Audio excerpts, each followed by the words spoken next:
ప్రతి అక్షరం ప్రజల పక్షం. HR9 న్యూస్ టీవీకి స్వాగతం, సుస్వాగతం. కడప జిల్లా కలసపాడు మండల పరిధిలోని శంఖవరం మెయిన్ రోడ్ నందు పాత కల్వర్ట్ బ్రిడ్జ్ కూలిపోయింది. కల్వర్ట్ కూలిపోవడంతో ఆ ప్రాంతంలో వెళ్లే వాహనదారులు తీవ్ర ఇబ్బందులు పడుతున్నారు. ఆ మార్గంలో వెళ్లే వాహనాలన్నీ శంఖవరం ఊరిలో నుంచి గిద్దలూరుకు వెళుతున్నాయి.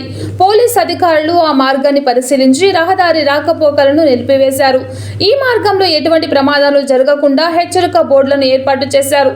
అధికారులు చర్య తీసుకొని ఈ మార్గాన్ని ఏర్పాటు చేయాలని ప్రజలు కోరుకుంటున్నారు. HR9 news Andhra Pradesh Telangana incharge M Ramachandraiah, Andhra Pradesh incharge Hridayanath, Kadapa జిల్లా స్టాఫ్ రిపోర్టర్ గంగ సుబ్బరాయుడు.